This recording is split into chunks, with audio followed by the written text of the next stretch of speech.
Gandhi mark హింస. ఇది Gandhi mark హింస కాదు, చంద్రబాబు నాయుడు మార్కు హింస. ఇది చంద్రబాబు నాయుడు ఉసిగొల్పిన రాజకీయ హింస. ఇది గాంధీ చాలా సౌమ్యుడు. ఇంతకుముందు ఎక్కడ కూడా గాంధీ రౌడీజం చేయలే. అరికపూడి గాంధీ ఎవరిని కూడా కొట్టిన దాఖలాలు లేవు, ఎవరి ఇంటి మీదకి పోయిన దాఖలాలు కూడా లేవు. అది రాజకీయంలో మనకి ఎక్కడ కనవల్లే. పేపర్లలో కూడా ఇంతకుముందు ఎప్పుడు గాంధీకి సంబంధించిన రౌడీలు ఎవరు రాలే. ఓన్లీ ఇది చంద్రబాబు నాయుడు మార్కు రాజకీయం, చంద్రబాబు నాయుడు మార్కు రౌడీజం. ఇది అట్లా చూడాలి మనం.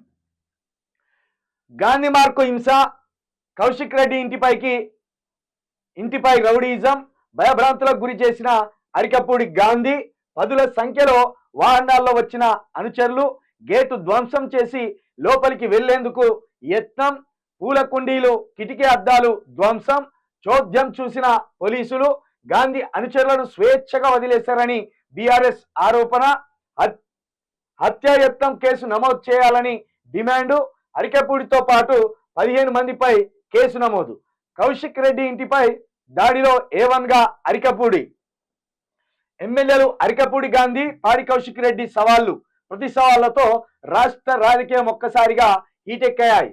అరికపూడి ఇంటికి వెళ్లి బీఆర్ఎస్ కండువా కప్పుతానని కౌశిక్ రెడ్డి వ్యాఖ్యానించడంతో వివాదం రాజుకుంది. అయితే కౌశిక్ రెడ్డిని గృహ నిర్బంధించడంతో మంది బలంతో పదుల సంఖ్యలో కార్లలో కౌశిక్ రెడ్డి ఇంటికి అరికపూడి గాంధీ చేరుకొని హల్చల్ చేశారు. గాంధీ అనుచరుల చేసిన విధ్వంసం తీవ్ర ఉద్రిక్తతలకు దారితీసింది. కాంగ్రెస్ శ్రేణులు, అరికపూడికి సంబంధించిన గూండాలు రెచ్చిపోయారు. కౌశిక్ రెడ్డి ఇంటి గేటు ధ్వంసం చేసి లోపలికి వెళ్లేందుకు ప్రయత్నించారు. ఇంత జరుగుతున్న పోలీసులు అలా చూస్తూ ఉండిపోయారు తప్ప వారిని అడ్డుకునే ప్రయత్నం చేయలేదు.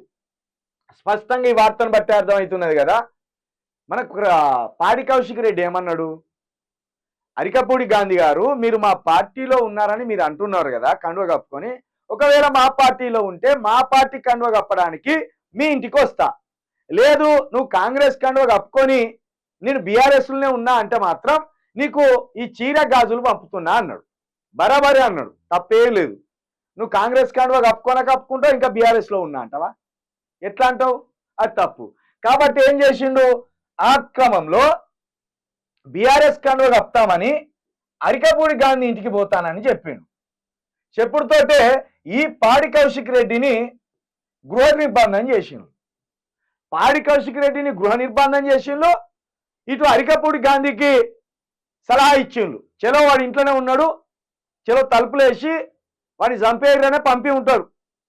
మనం మాట్లాడుకోవాలంటే ఎస్కాట్ ఇచ్చి మరి. ఇప్పుడు ఇక్కడ మనము మాట్లాడుకోవాల్సింది ఏంటంటే, ఒకవేళ పాడి కౌశిక్ ఒకవేళ అరికపూడి గాంధీ బీఆర్ఎస్ లోనే ఉంటే బీఆర్ఎస్ లీడర్కి ఎస్కాట్ ఇచ్చి కొట్టుపో అని పంపుతారా వీళ్ళు? ఒకవేళ బీఆర్ఎస్ లీడర్ గానే ఉంటే అరికపూడి గాంధీ పాడి కౌశిక్ రెడ్డి మీదకి ఎందుకు పోతాడు? ఒక పార్టీ వాళ్ళు ఎందుకు కొట్టుకుంటారు? దీని వెనుక ప్రభుత్వ హస్తం లేకపోతే రేవంత్ రెడ్డి హస్తం కావచ్చు, రేవంత్ రెడ్డికి పైనుండి సలహాలు ఇస్తున్న చంద్రబాబు హస్తం కావచ్చు, లేకపోతే అరికపూడి గాంధీ అంత ధైర్యంతో పాడి కౌశిక్ రెడ్డి ఇంటి మీదకి ఎట్లా పోతాడు? పోలేడు. గతంలో నిజంగా ఇదే అరికపూడి గాంధీకి నేర చరిత్ర ఉన్నదా అంటే పెద్దగా ఎక్కడ కూడా నేర చరిత్ర ఉన్నట్టు కనిపించదు మనకు. రాజకీయాల్లో సౌమ్యుడిగానే పేరున్నది అరికపూడి గాంధీకి. కానీ ఒక్కసారిగా అరికపూడి గాంధీ ఇంత బ్లాస్ట్ అయిందంటే దీని వెనుక చాలా రాజకీయ కుట్ర ఉన్నది. చంద్రబాబు నాయుడు ఉసిగొల్పుతున్న చెంచానే ఈ అరికపూడి గాంధీ. అరికపూడి గాంధీని ఉసిగొల్పిండు, రేవంత్ రెడ్డిపై ఢిల్లీలో పడ్డాడు. చంద్రబాబు నాయుడు టీవీ పెట్టుకొని సలహా చూస్తాడు. ఎట్లున్నాయి చూడు రాజకీయం. అంటే తెలంగాణలో హైదరాబాదు బ్రాండ్ ఇమేజ్ని దెబ్బతీయడానికి వీళ్ళు ఎలాంటి రాజకీయ క్రీడ కొనసాగిస్తున్నారో మనం అర్థం చేసుకోవాలి. నిన్న ఉన్నాడు ఎక్కడ రేవంత్ రెడ్డి? లేడు. సరే రేవంత్ రెడ్డి లేడు, సిపి గారు ఉన్నాడా? సిపి గారు లేరు. సిపి గారికి నిన్నే జ్వరం వచ్చిందట పాపం. సివి ఆనంద్ గారి దగ్గరికి, అయ్యా పాడి కౌశిక్ రెడ్డి ఇంటి మీదకి పోయి సంపాలని పోయిన్లు వందల మంది అనుచరులను తీసుకొని, అనుచరులు కూడా కాదు వీళ్ళంతా గుండాలు, బీఆర్ఎస్ లీడర్లు ఒక్కలేడల్లా. మొత్తం నాకు తెలిసి రేవంత్ రెడ్డి చంద్రబాబు నాయుడుకి సంబంధించిన వర్గీయులను ఉసిగొల్పి మీరే బోర్రి అని చెప్పి ఆయన తప్పించుకొని అటుపోయిండు. సివి ఆనంద్ గారు నాకు జ్వరం వచ్చిందని ఇంట్లో పడుకున్నారు. నిన్న ఖచ్చితంగా పాడి కౌశిక్ రెడ్డి ని హత్య చేద్దామనే చూసిండు.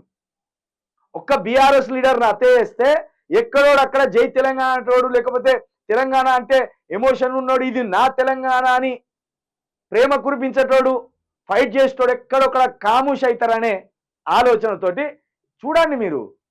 పాడి కౌశిక్ రెడ్డి ఇల్లు సముద్రం లెక్క ఉంటుంది, కొండపూర్ల చాలా పెద్ద ఇల్లు, కోటాను కోట్లు కడిగినోడు, పైగా దొర, అగో ఎమ్మెల్యే, అంతటి వ్యక్తిని చంపుదామని పోయినట్టు చూడు. సామాన్య పరిస్థితి ఏది తెలంగాణ అంటే? ఆంధ్ర సెటిలర్ నాయకులు, ఆంధ్ర వ్యాపారవేత్తలు, లేకపోతే చంద్రబాబు నాయుడు వర్గానికి సంబంధించిన వాళ్ళు, వీళ్ళంతా కలిసి తెలంగాణ ప్యూర్ తెలంగాణ బిడ్డలను ఎవరినొక్కరిని కథం చేస్తే తెలంగాణ మన గుప్పిట్లో ఉంటుంది. రేవంత్ రెడ్డి కూడా మనం చెప్పినట్టే ఆడతాడు అనేది వేసిన స్కెచ్ ఇది. దీన్ని అర్థం చేసుకోకపోతే మనం ఇంకా రాజకీయంగా అమాయకులం అనే అర్థం. చాలా పెద్ద స్కెచ్ ఇది. ఏదో గాంధీ వచ్చిండు, గాంధీ వచ్చి రౌతులు ఇసిరేసిండు, పూల కుండీలు మాత్రం ధ్వంసం చేసిండు, ఏదో అట్లా భయపెట్టి పోదాం అనుకున్నాడు. అది కాదు. తెలంగాణ రాజకీయాన్ని అస్థిరపరచాలి, తెలంగాణ రాష్ట్రాన్ని అస్థిరపరచాలి, హైదరాబాద్లో అల్లర్లు సృష్టించాలి, హైదరాబాద్ బ్రాండ్ ఇమేజ్ ధ్వంసం చేయాలి, ఇక్కడ రియల్ ఎస్టేట్ పోవాలి, ఇటు ఐటీ కంపెనీలు రావద్దు, ఇన్ని ఉంటాయి దీని వెనుక. ఇది మనం అర్థం చేసుకోవాలి.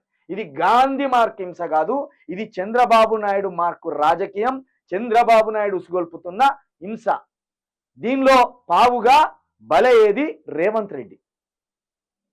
ఇందులో ప్యూర్ కాంగ్రెస్ లీడర్లు చోద్యం చూస్తాను, వాళ్ళకేం బట్టనట్టు. తక్షణమే అరికపూడి గాంధీకి ఇచ్చిన చైర్మన్ పదవి నుండి తొలగించాలి. బట్టి విక్రమార్క గారు, మీరు నికార్సైన కాంగ్రెస్ లీడర్లు కదా, ఉత్తమ్ కుమార్ రెడ్డి గారు, మీరు కూడా, పొన్నం ప్రభాకర్ గారు కావచ్చు, మధు యాష్కి గారు కావచ్చు, మీరంతా తక్షణమే ఆయనను తొలగించాలి. ఇది మీ కాంగ్రెస్ సర్కార్కు చెడ్డ పేరు. వీళ్ళంతా టీడీపీ బ్యాచ్ ఒకప్పుడు. ఇది మీకే, మీ సర్కార్కే సిగ్గుచేటిది, గుర్తుంచుకోండి.